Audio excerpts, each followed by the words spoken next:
नागरिकांच्या प्रलंबित मूलभूत समस्येबाबत वारंवार पाठपुरावा करूनही प्रशासनाकडून ठोस कारवाई होत नसल्यामुळे आज शिवसेना उद्धव बाळासाहेब ठाकरे पक्षाच्या वतीने एमआयडीसी महापे कार्यालयावर ठिय्या आंदोलन करण्यात आले। हे आंदोलन जिल्हा प्रमुख प्रकाश पाटील व महिला जिल्हा संघटक रंजनाताई शित्रे यांच्या मार्गदर्शनाखाली शिष्टमंडळाने उपअभियंता गोगाटे यांच्या दालनात भेट दिली। मागील 1.5 ते 2 वर्षांपासून प्रलंबित विषयाबाबत जाब विचारण्यात आला। समाधानकारक उत्तर न मिळाल्याने उपजिल्हा प्रमुख तथा ऐरोली विधानसभा शहर प्रमुख महेश कोटीवाले व उपशहर प्रमुख सीताराम शिलवंत यांनी दालनात जमिनीवर बसून ठिय्या आंदोलन सुरू केले।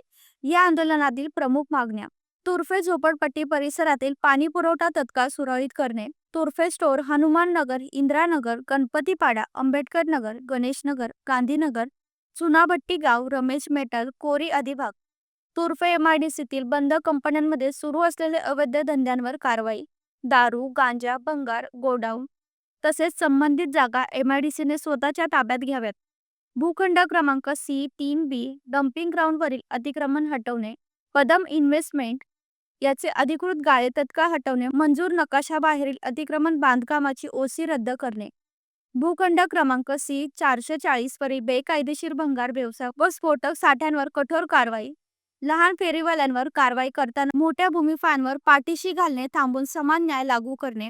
या ठिय्या आंदोलनानंतर प्रशासनाने लेखी आश्वासन दिले। लेखी आश्वासन मिळाल्यानंतर शिवसेना उद्धव बाळासाहेब ठाकरे पक्षाने आजचे ठिय्या आंदोलन स्थगित केले। संबंध पूर्ण झोपडपट्टी परिसरामध्ये जो पाणी पुरवठा केला जातो तो वेळेत दिला जात नाही। वेळेवरती पाणी पुरवठा लोकांना द्यावा या प्रकारचं एक ते निवेदन दिलं होतं, त्यांनी आम्हाला लेखी देखील दिले।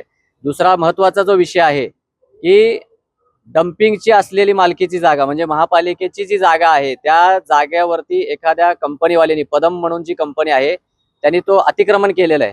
तो अतिक्रमण केल्या असताना देखील महापालिकेची अधिकारी देखील तिथे लक्ष देत नाहीत, एमआयडीसी वाले देखील लक्ष देत नाहीत। आम्ही गेल्या 1.5 वर्षापासून आमचे उपशहर प्रमुख सीताराम शिलवंत यांनी पाठपुरावा केलेला आहे। आज जेव्हा आंदोलनाचा पवित्रा घेतला त्यानंतर त्याला नोटीस बजावण्यात आली आणि त्याच्यावर गुन्हा दाखल करण्याचं पाऊल या लोकांनी आज उचललेलं आहे। त्या निमित्ताने आज शिवसेनेचे आमचे जिल्हा प्रमुख प्रकाशदादा पाटील साहेब, त्याचप्रमाणे महिला जिल्हा संघटक रंजना शिंत्रे मॅडम आणि उपजिल्हा प्रमुख संतोष घोसाळकर साहेब, सर्व शिष्टमंडळ आमचे मडवी साहेब आहेत, सर्व शिष्टमंडळांनी त्यांना आज सांगितलेलं आहे, एक अल्टिमेट दिलेलं आहे की काही दिवसामध्ये जर ह्या सगळ्या गोष्टी तुम्ही ह्याच्यावरती कारवाई नाही केलं तर ह्याच्याही पेक्षा पवित्र आंदोलन आम्ही या ठिकाणी घेणार आहे। अमोल कांबळे, जनशक्ती, नवी मुंबई।